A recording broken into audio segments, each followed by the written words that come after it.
할렐루야. 오늘도 말씀을 사모하는 우리 성도님들 위해 하나님의 은혜가 충만하기를 기도합니다. 오늘의 성경 통독은 스가랴 4장에서 6장까지의 말씀입니다.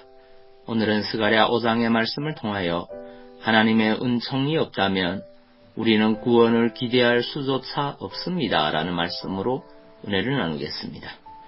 오늘의 본문 스가랴 5장 1절에서 4절 말씀입니다. 내가 다시 눈을 들어 본즉 날아가는 두루마리가 있더라. 그가 내게 묻되 내가 무엇을 보느냐 하기로 내가 대답하되 날아가는 두루마리를 보나이다. 그 길이가 20규빗이요 너비가 10규빗이니이다. 그가 내게 이르되 이는 온 땅 위에 내리는 저주라. 도둑질하는 자는 그 이쪽 글대로 끊어지고 맹세하는 자는 그 저쪽 글대로 끊어지리라 하니 만군의 여호와께서 이르시되 내가 이것을 보냈나니 도둑의 집에도 들어가며 내 이름을 가리켜 망령되이 맹세하는 자의 집에도 들어가서 그의 집에 머무르며 그 집을 나무와 돌과 아울러 사르리라 하셨느니라 하니라. 아멘. 스가랴서 5장은 날아가는 두루마리 환상과 에바 안에 앉은 여인의 환상을 다루고 있습니다. 1절에서 4절은 날아가는 두루마리의 환상에 대한 기록입니다. 스가랴는 제5환상 후에 다시 새로운 환상을 보았습니다. 그 환상은 길이가 20규빗 곧 약 9m에 이르고 폭이 10규빗 곧 약 4.5m에 이르는 두루마리가 날아가는 환상이었습니다.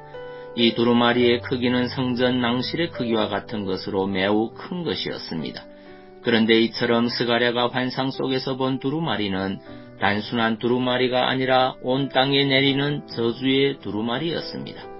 그렇다면 하나님께서 스가랴에게 이같이 저주가 기록된 두루마리가 날아가는 환상을 보여주신 이유가 무엇이겠습니까? 그것은 당시 선민들 가운데에는 도둑질과 거짓 맹세로 대표되는 죄악을 행하는 자들이 있었기 때문입니다. 그들이 이처럼 죄악을 행한 데에는 포로에서 돌아온 귀한 민들이 처한 공고한 형편이 한 원인으로 작용하였을 것입니다. 그들은 생활면에서 그리고 외부 세력과의 관계 측면에서 오랜 동안 크나큰 곤란을 겪어야만 하였습니다. 그리하여 선민들의 일부가 그만 다른 사람의 것을 도둑질하는가 하면 또 일부는 자기의 유익을 위하여 하나님의 이름을 빌어 거짓 맹세하는 악행을 저질렀던 것입니다. 그러나 이들의 행위는 어떠한 이유로도 용납될 수 없는 명백한 죄악이었습니다. 자, 그렇다면 생각해 보십시오. 선민들이 과거 바벨론에 패망하였으며 바벨론 제국 각처의 포로로 되어 끌려가는 크나큰 수치를 당한 것이 무엇 때문입니까? 그것은 바로 그들의 죄 때문이었습니다. 그러므로 그들은 죄라면 치가 떨릴 만도 합니다. 다시는 죄를 범하지 않겠다고 다짐도 하였을 만합니다. 그리고 고토록 귀환하면서 그들은 오직 하나님의 말씀에 순종하며 경건한 삶을 살기로 결단하였을 것입니다. 그런데 결과는 어떠하였습니까? 선민들은 고토로 돌아온 지 불과 20년도 되지 않아서 그들의 다짐과 결단이 무색하도록 다시 죄악을 행하고 말았습니다. 그들은 마치 망각의 물을 마신 듯 하였습니다. 그렇게 엄청난 고통을 당하고서 또 어떻게 그렇게 쉽게 악을 행한다는 말입니까? 그러나 여러분, 이것이 바로 인간의 실상입니다. 이는 단지 과거 구약 선민들인 이스라엘만이 완악하고 어리석기에 저지르는 잘못이 아닙니다. 즉 이는 그들을 포함한 모든 인간들의 실상입니다. 죄를 범하여 죄의 결과로 말미암아 하나님의 심판을 받고 신음하다 다시 회복의 은총을 입었으면서도 다시 죄를 짓지 않으리라 돌같이 굳은 맹세와 다짐을 했으면서도 금세 악을 행하는 것이 인간들의 모습입니다. 이러한 인간의 실상은 우리에게 아주 중요한 사실을 가르쳐줍니다.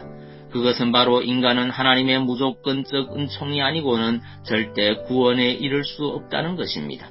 그렇습니다. 죄악을 행하기에 빠른 인간은 결코 스스로 구원에 이를 수 없습니다. 그것은 오직 하나님의 은총으로만 얻을 수 있습니다. 여러분, 여기에 우리가 구원을 확신할 수 있는 근거가 있습니다.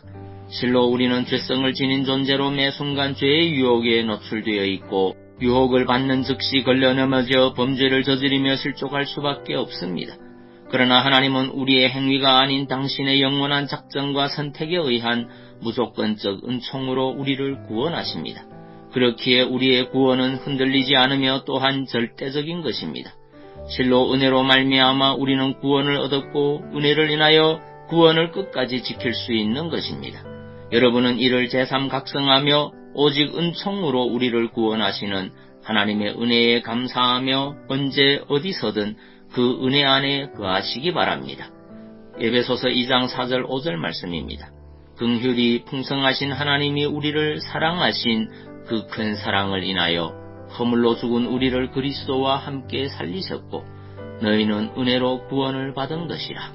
아멘. 기도하겠습니다. 사랑의 주님, 하나님의 은총이 없다면 우리는 구원을 기대할 수조차 없는 존재임을 깨닫습니다. 죄와 허물로 죽었던 우리를 예수 그리스도의 보혈로 깨끗게 하사 하나님의 자녀로 세우셨음에도 불구하고 죄성을 지닌 우리는 늘 범죄하고 넘어집니다.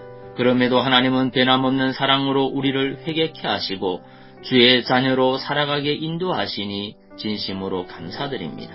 날마다 이 하나님의 사랑을 깨닫고 확신하며 주의 자녀답게 살아낼 수 있도록 믿음 더하여 주옵소서. 예수님 이름으로 기도하옵나이다. 아멘.